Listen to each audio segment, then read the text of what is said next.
You know what's fascinating about human nature, Kalin? Throughout history, societies keep falling into the same destructive patterns, and there's an ancient text that captures this cycle perfectly, complete with assassins, supernatural strength, and some seriously questionable leadership decisions. Oh my goodness, Granna. You're talking about the Book of Judges. It's like this incredible 300-year saga that reads better than most modern dramas. Well, what really gets me is how modern it feels. We're looking at events from 1400 to 1050 BC, but these stories about power, corruption, and redemption could be ripped straight from today's headlines. Hmm. Interestingly, you mentioned that the book follows a wild pattern. People mess up, face consequences, cry for help, get rescued, and then somehow manage to forget everything they learned. And the characters, these judges aren't what we think of as judges today. They're more like charismatic crisis managers who show up when everything's falling apart. Like Ehud, this brilliant left handed assassin uses people's assumptions against them. That's exactly what makes these stories so compelling. You've got Deborah, this influential woman leader in a patriarchal society, basically running military operations and composing victory songs.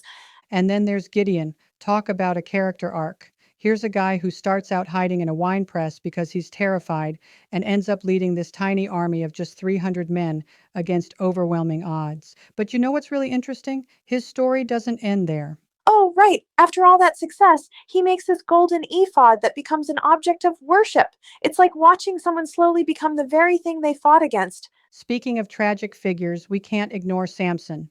Here's this guy with supernatural strength who can take down armies single handedly, but can't make a good personal decision to save his life. The whole situation with Delilah is like watching a slow motion disaster. Well, what fascinates me is how these stories show the gradual breakdown of society. You can actually see it in the progression of the judges themselves. They become increasingly flawed and morally ambiguous over time. That's such a good point. And it all builds up to these final chapters that are just shocking. You've got this story about Micah creating his personal idol, which then gets stolen by an entire tribe. Then there's this horrific incident with the Levite's concubine that leads to civil war.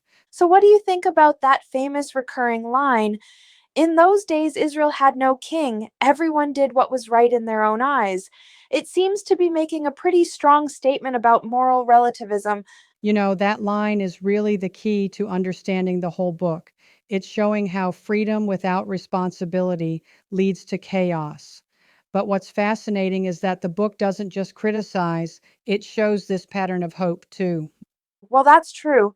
Every time things get terrible, someone rises to help turn things around, even if they're deeply flawed themselves. And that's what makes these stories so relatable. None of these judges would pass modern leadership criteria. You've got people making rash vows like Jephthah or Shamgar, killing 600 people with a farming tool. But they all end up playing these crucial roles in history. The way it bridges the gap between the conquest of Canaan and the establishment of the monarchy is pretty remarkable, too. It's showing this crucial transition period in their history. Exactly. It's not just recording events, it's showing the evolution of a society. You can see them gradually realizing that occasional charismatic leaders aren't enough. They need actual structures and systems in place. And even though we're talking about events from thousands of years ago, so many of these patterns still feel relevant today, don't they? That's what makes it such a powerful historical document. The challenges of leadership, the importance of moral clarity, the consequences of social breakdown, these are all things we're still grappling with. It's like this ancient mirror showing us our own societal struggles. Well, Grana, I guess that's why these stories have endured. They capture something fundamentally true about human nature and society. The players might change, but the patterns, they stay surprisingly consistent. And maybe that's the most important lesson from all of this, Kaylin. Understanding these patterns isn't just about studying history, it's about recognizing these cycles in our own time and hopefully finding better ways to address them.